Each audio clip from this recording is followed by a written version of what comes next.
نفس کی اور شیطان کی دوستی بہت گہری ہے، بہت گہری ہے. اسی لیے تو شیطان جاتا ہے تو نفس اس کا کام کرتا رہتا ہے. دونوں مل کر کے انسان کو تباہ و برباد کرتے ہیں. لیکن اس کے باوجود اگر آپ بچے ہیں تو یہ اللہ کا فضل ہے تم پر، اللہ کا فضل ہے. میں بنی اسرائیل کے ایک شخص کے متعلق پڑھا تھا، بڑا عبادت گزار شخص تھا.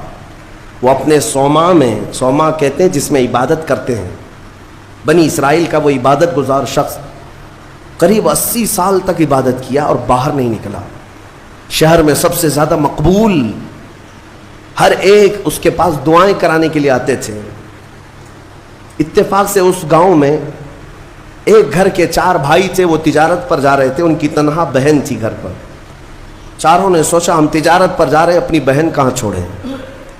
تو چاروں نے کئی لوگوں سے مشورہ کیا اور بزرگوں سے بات چیت ہوئی تو کہا کہ وہ عابد جو شب زندہ دار ہیں، رات بھر عبادت کرتے ہیں، ان کی نگرانی میں چھوڑ کر، ان کی کفالت میں چھوڑ کر چلے جاتے.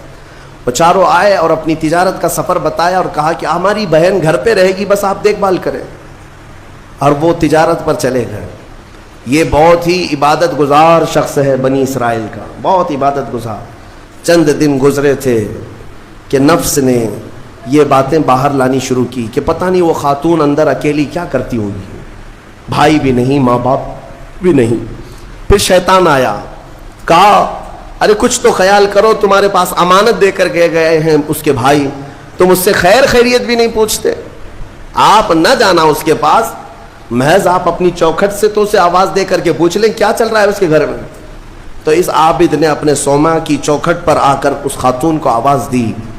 وہ خاتون اپنے گھر کے باہر آئی، چوکھٹ پر وہ کھڑی رہی. پوچھا کیسی چل رہی ہے، خیریت ہے، طبیعت اچھی ہے. بات چیت ہوئی، اس کے بعد چلے گئے. یہ پہلی بات چیت تھی جس کے بعد اس عابد کے دل میں بات کرنے کا جذبہ اور بڑھ گیا، خواہش اور بڑھ گئی. عورت سے بات کرنے کو آج نوجوان یہ سمجھتے ہیں یہ تو فرینڈلی ہے، ہم تو ایسی دوستی میں کر رہے ہیں. تمہیں پتہ ہے یہ بہانے ہیں دوستی اور فرینڈ شپ کے، یہ سب نفس امارہ کی تباہیاں ہیں جو تمہارے دل میں بار بار شہوت پیدا کرتا ہے. اب اس 80 سالہ عبادت گزار شخص کا حال یہ تھا.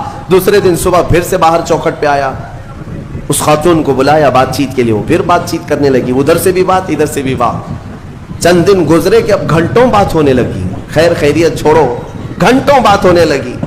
عبادت میں بھی فرق پڑ گیا.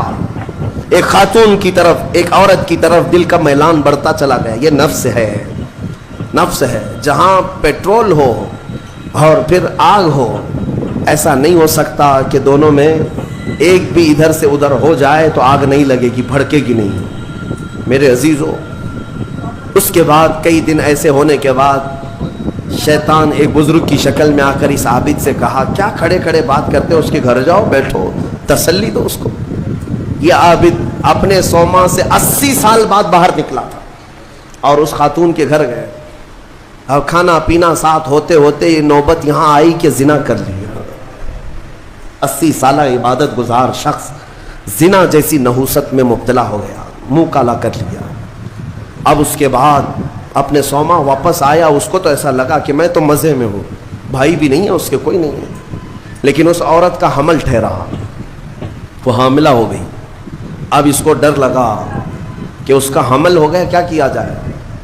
نفس بھڑکاتا رہا، شیطان بھی ساتھ دیتا رہا. شیطان آیا اور اس نے کہا کہ ایک کام کرو، اس کا گلا گھونٹ کر مار ڈالو ورنہ تمہاری بدنامی ہوگی. یہ عابد اس کے گھر گیا، رات کو اس کے ساتھ تنہائی پا کر کے اس کا گلا گھونٹ دیا اور عورت کو ختم کر دیا. قتل دوسرا گناہ. اور اس کے بعد اسی گھر میں گڑھا کھود کر کے دفن کیا. چوری کو چھپانا پھر سے گناہ. زمین کو صاف کر دیا. واپس اپنی عبادت گاہ میں آیا.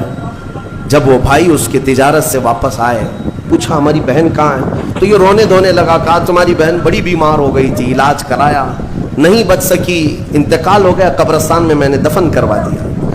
اور جھوٹ موٹ ایک قبر کے پاس لے گیا اور کہا یہ تمہاری بہن کی قبر ہے. بھائی روتے رہے، اپنی تنہا اکلوتی بہن کو یاد کر کے واپس آئے. بات یوں ہی گزر گئی، لیکن نفس کی تباہ کاریاں چھپتی نہیں ہیں. یہ کالے کرتوت کبھی پوشیدہ نہیں رہتے. پھر ابلیس ان 4 بھائیوں کے پاس گیا اور کہا تمہیں پتہ ہے تمہاری بہن کہاں ہے؟ کہا وہ تو انتقال ہو گئی، اللہ کو پیاری ہو گئی۔ کون کہا؟ کہا اس عابد نے کہا وہ جھوٹ بولتا ہے، اس نے تمہاری بہن کے ساتھ منہ کالا کیا، زنا کیا اور گلا گھونٹ کر مارا اور اسی گھر کے اندر دفن کیا ہے، کھود کر دیکھ لو۔ ابلیس نے ان بھائیوں کو سب بتایا، اور جب ان بھائیوں نے زمین کھودی تو لاش سڑی گلی موجود تھی۔ اللہ اکبر! اب زمین کے پیروں کے نیچے زمین کھسک گئی۔ کیا اللہ والا ایسا بھی کر سکتا ہے؟ اتنا عبادت گزار؟